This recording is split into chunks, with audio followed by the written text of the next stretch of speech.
Le mal doit être démasqué même au sein des forces de défense et de sécurité. 3 femmes, un lieutenant-colonel, 2 majors et 2 soldats de rang impliqués dans le ravitaillement des groupes armés en armes et munitions de guerre sont aux arrêts, explique le lieutenant Jules Ngongo, porte-parole de FARDC en Ituri. Nous avons certains éléments des forces armées, un autre groupe avec une femme qui sont tombés dans le filet de services de défense et de sécurité. L'histoire remonte un peu plus loin, où il y a eu des renseignements qu'il y a un groupe des officiers ou des éléments de forces armées impliqués dans la vente de munitions. 4 autres militaires en fuite sont recherchés. Ces éléments FARDC ont été dévoilés par Madame Solange Makoussi, chargée d'achat et des ventes d'armes. Celle-ci a été arrêtée le week-end sur la route Bambou-Kobo à Djougou, à la barrière du pont Nizi, lors du contrôle par les éléments du 312e bataillon voltigère avec plus de 700 munitions PKM, a dit le porte-parole des opérations militaires en Ituri. Ce présumé criminels sont appréhendés avec les engins roulants, facilitant l'acheminement des munitions vers l'ennemi. Le gouverneur militaire, le lieutenant général Luboya Kashamadjoni, a interpellé tout et chacun à cesser d'encourager le mal. Donc, mettons-nous ensemble,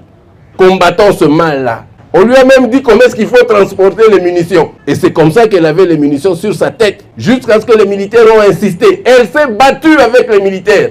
Elle a donné l'argent aux militaires, les militaires ont refusé. Et hommage à ces militaires-là, vraiment. Grande félicitations, vraiment. Prenons-nous la main dans la main pour qu'on ait vraiment la paix. Le jour où nous, les Ituriens, nous allons dire ça s'arrête aujourd'hui, ça va s'arrêter aujourd'hui. Prenons-nous la main dans la main pour qu'on ait vraiment la paix. Je demande encore à cette population, je demande aussi aux leaders politiques, à tous ceux-là vraiment qui aiment le pays, aidez-nous.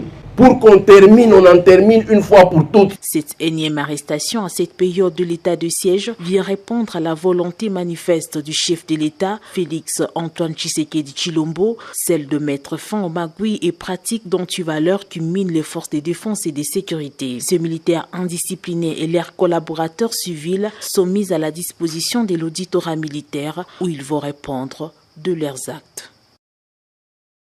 Les forces armées de la République démocratique du Congo portent à la connaissance de l'opinion tant nationale qu'internationale que, en plus des dégâts causés hier le 28 mars 2022 par les M23 à Tchanzu, Runyonyi, Ndiza, Tchenguerero et les environs, ce mouvement récidiviste M23 vient d'abattre dans la zone qu'il contrôle l'un des 2 hélicoptères de reconnaissance de la mission des Nations Unies pour la stabilisation en RDC, en sigle MONUSCO, avec à son bord 8 casques bleus, membres d'équipage et observateurs des Nations Unies. L'hélicoptère a été abattu en pleine mission inoffensive d'évaluation des mouvements des populations causées par les attaques du M23 dans la région, en prévision des actions humanitaires à entreprendre. Les forces armées de la République démocratique du Congo et la MONUSCO sont à pied d'œuvre pour retrouver l'appareil et les potentiels survivants. La situation est encore relativement confuse, comme toujours, quand il y a des affrontements, puisqu'il est difficile de préciser les positions des uns et des autres. La force de l'ONU n'est pas engagée directement au combat par rapport au M23, mais, et c'est dans le cadre de son mandat, elle agit en soutien des forces de sécurité congolaises et donc des FARDC. Donc, si vous voulez, il y a 2 enjeux principaux. Le premier, c'est bien sûr la protection des civils qui est le cœur de notre mission.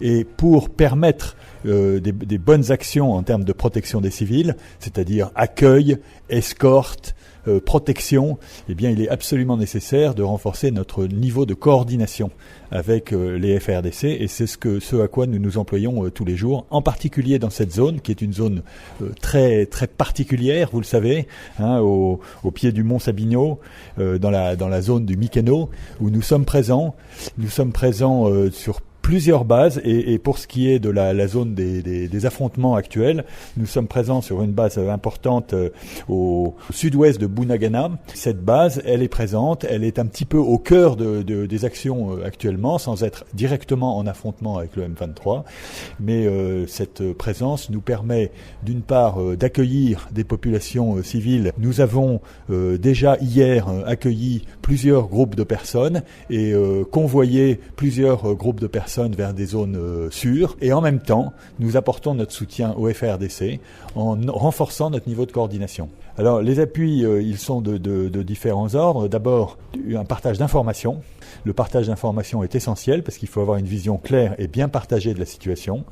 Ensuite, nous apportons un appui logistique en apportant des moyens de transport, des moyens d'évacuation sanitaire et enfin, selon les cas et selon les secteurs, nous planifions ensemble, avec des objectifs communs, des opérations à caractère plus offensif. Mesdames et messieurs les invités, l'atelier résidentiel que nous débutons ce jour, et comme nous l'avons consacré aux travaux de commission paritaire entre les bas gouvernementales et les bas syndicales et associations de l'enseignement supérieur universitaire et la recherche scientifique. Il constitue un moment important dans les efforts en vue de l'amélioration du fonctionnement de notre système. D'abord, il doit être inscrit dans l'effort de dialogue voulu permanent entre les gouvernements au travers des ministères sectoriels et les représentants des parties prenantes de notre secteur. Ensuite, il vise la résolution d'un certain nombre de problèmes en vue de l'amélioration des conditions sociales et de travail des différents corps et partant une amélioration significative du fonctionnement de nos différents établissements. Considérant que l'éducation est l'un des piliers sur lesquels se construit le développement et le progrès, la création et l'innovation, le président de la République, chef de l'État, a appelé un des aspects du programme du gouvernement relatif à l'amélioration des conditions de vie et de travail du personnel de l'enseignement supérieur universitaire et de la recherche scientifique. L'axe 51.253 du programme d'action du gouvernement, le Premier ministre a affirmé sa volonté, en tant que chef du gouvernement, de poursuivre l'amélioration progressive des conditions sociales et salariales du personnel académique, administratif, scientifique, technique et ouvrier de l'ESU ainsi que de la recherche scientifique.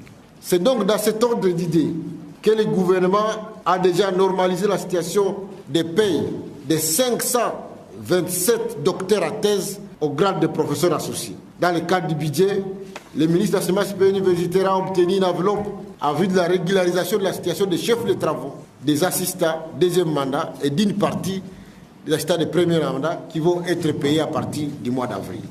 Comme nous pouvons le constater, la volonté du gouvernement, au travers des dispositions SIO et des efforts en vue de la tenue des présentes assises reste manifeste et constante.